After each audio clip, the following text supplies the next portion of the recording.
Let me give you the best of ancient script. Here's what it says. Whatever your hands find to do, do it with all your might, do it with all your strength, and do it with all your power. What a good philosophy. That kind of philosophy revolutionized your life if you haven't picked it up lately. Guy slips in late, company doesn't seem to mind, slips out early, first one in the parking lot, heading for happy hour.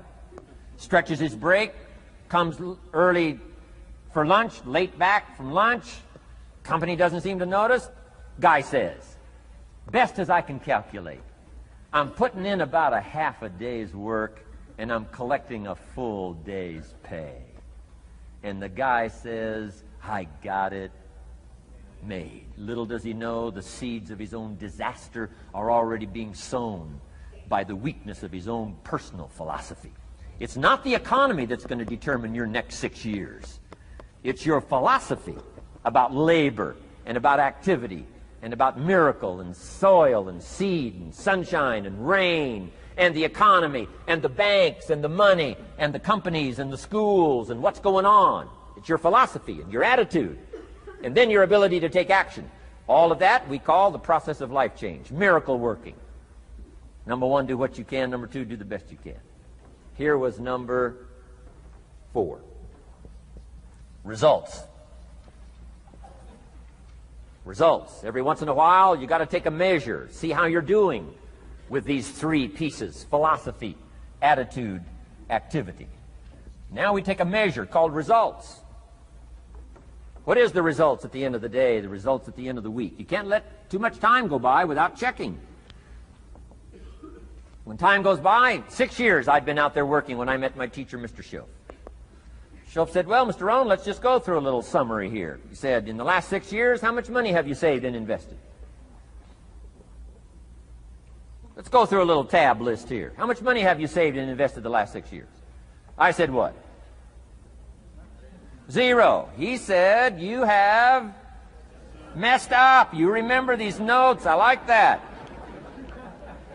You've messed up. He said, who sold you on that plan? I thought, my gosh, the man's right. I'm a nice guy. I bought the wrong plan. What if you were 50 and broke? Right? Didn't need to change countries. Bought the wrong plan. What a sad scenario that would be. But Schoaf said these questions. Let's go through some results. He said, how many books have you read in the last 90 days? I said, what? 0. Wisdom of the world available? Change your life, change your future? Wisdom of the world available? Develop any skill you want, earn the kind of income you want, have all the treasures you want, equities you want, relationship with your family that you want, everything that you want available, and the wisdom of the world to help you get it. Haven't read any books in the last 90 days. My teacher said, Mr. Rohn, you have messed up. I'm telling you, you've got the deal. Schoaf said, Mr. Rohn, in the last 6 months, how many classes have you taken to improve your skills or to develop new skills? Go for the American dream. Become rich and powerful and sophisticated and healthy and influential. How many classes have you taken in the last 6 months? I said, how many? 0. He said, you have messed up. He said, you don't need to unmess the country.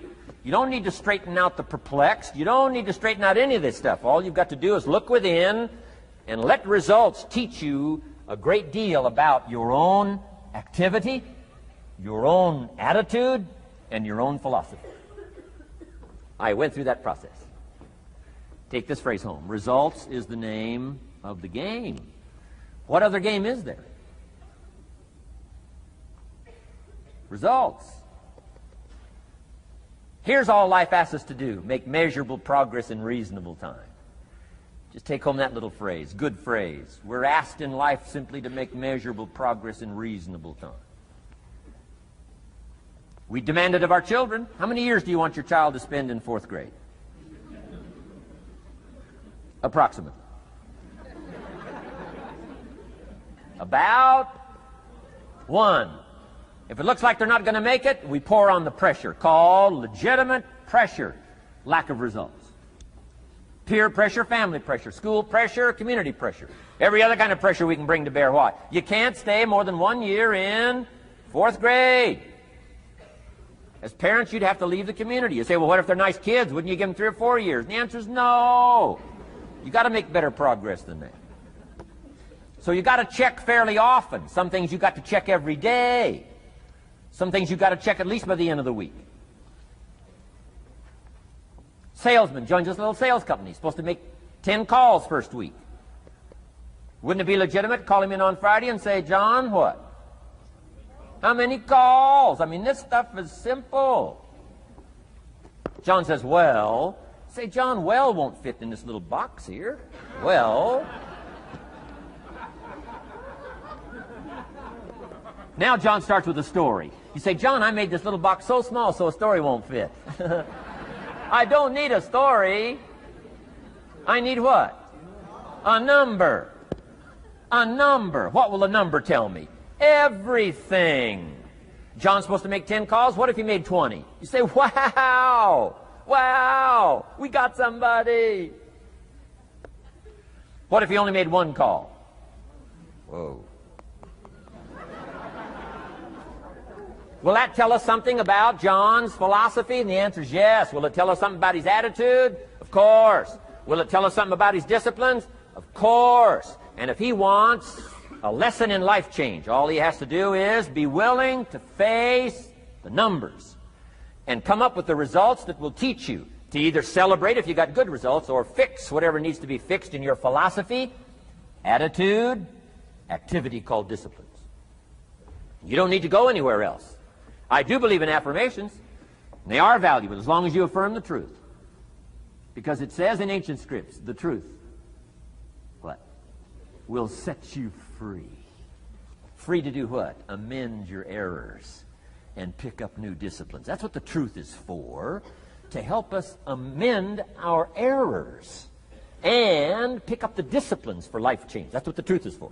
So I do believe in affirming the truth. If you're broke, best thing to affirm is, I am broke.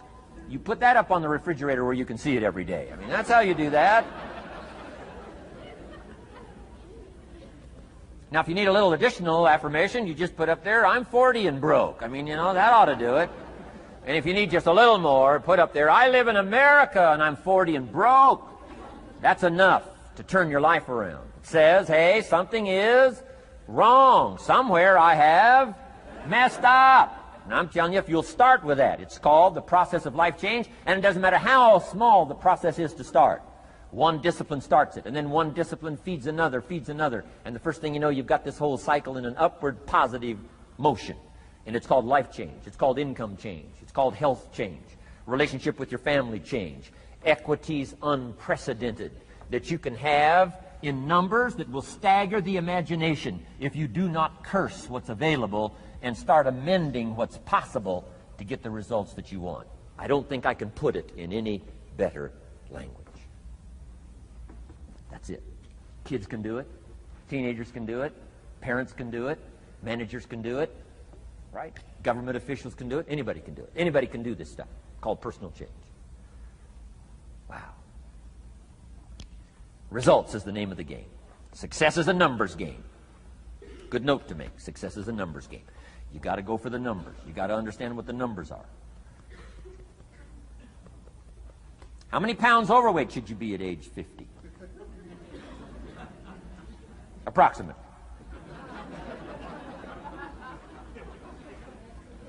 John says, I got big bones. We'll give you 10 pounds. 10 pounds for big bones. Otherwise, come on, John. 20 pounds, 25 pounds. Shouldn't we turn on the caution light at work and at home? Blinking caution light. So this is what's that caution light? So John's up about 20, 25 pounds. We got the blinking light going at home, got it going here at work. To remind him what? Wrong numbers. Okay? 35, 40 pounds, red light.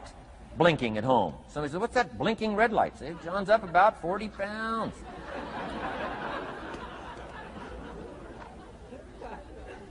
£50, we got the siren.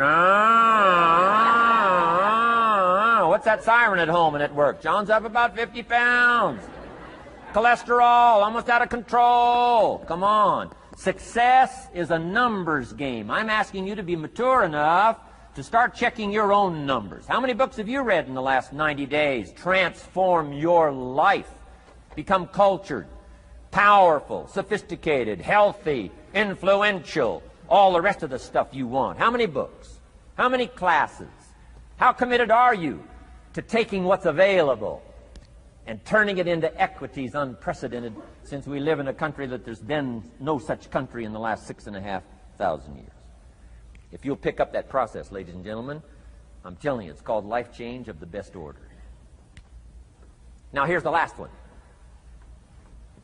Number 5 is called lifestyle. Lifestyle is simply learning how to live well.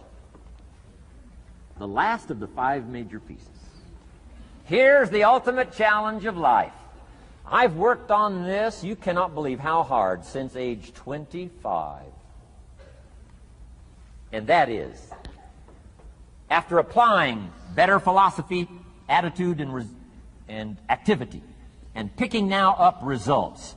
What are results for? Here's my ultimate challenge on results.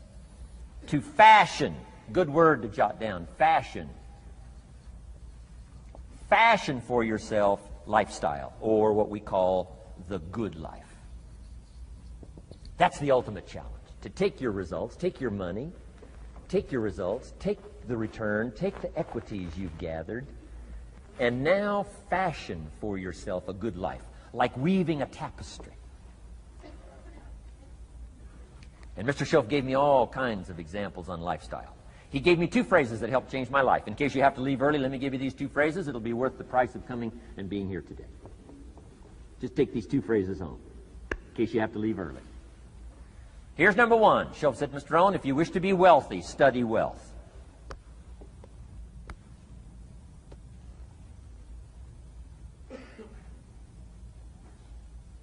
When he said that, I said, my gosh, I don't know anybody that studies wealth.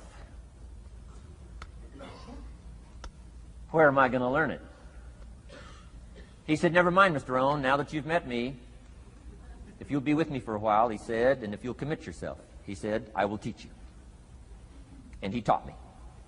He taught me the books. He taught me the stuff. Changed my life. By the time I was 31, I was a millionaire. The man taught me well. If you wish to be wealthy, study wealth. If you were to show me your present economic plan, in a personal conversation between you and me, you say, Mr. Rohn, let me disclose for you my current economic financial plan for the future. Would I get so excited, I'd say, hey, I'm going to go across the country and lecture on your plan.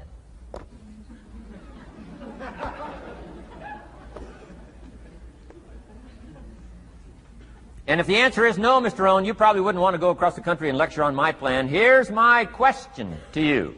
Why not? Why wouldn't you have a superior, powerful financial plan that's taking you to the places you want to go? I'm asking you, if you find yourself caught like I was at age 25, make the personal commitment today and say, I'm going to study and I'm going to change, and 5 years from now, nobody's going to be able to say, how come you don't have a superior plan living in a superior country with superior opportunity? Nobody's going to be able to say that 5 years from now of me. If you'll make that commitment, I'm telling you, this will be one of the most exciting days of your life. Not because of my seminar. It'll be one of the most exciting days of your life because of your commitment to this simple little process I've outlined for you. Here was the second phrase. Mr. Schoaf said, Mr. Rohn, if you wish to be happy, study happiness. I didn't know happiness was a study. My best hope for happiness at age 25 was to just go through the day with my fingers crossed. Hoping somehow something would make me happy. Schoaf said, no, Mr. Rohn, happiness is not something you postpone. Happiness is not something off in the future. Happiness is something you design. You've got to get the word. Happiness is something you design. Happiness is a study. Happiness is a practice. Happiness is an art. It's not an accident. It's an art. And anybody that wants to can study, practice the art, happy living. Happiness is like culture. Money doesn't make you cultured. But culture is within the grasp of all of us. How much is a book on sophistication in the marketplace? $4,000? No, $40. I'm telling you, in America, everything's available. Everything's within reach. All you have to be is committed to it and make it a study. Culture is a study. Sophistication is a study. It's not an amount. It's not an account. It's a study. Money doesn't make you sophisticated and cultured. I know a guy that's rich. He's a clod. The guy's a clod. Eats with his elbow in his soup. I mean, he's just a clod. Nothing much more pitiful than a rich clod. I mean, you know, it's a sad thing to see. Money doesn't make you sophisticated. Only study and practice makes you sophisticated. Only study and practice makes you cultured. And only study and practice makes you happy. Study and practice makes you rich.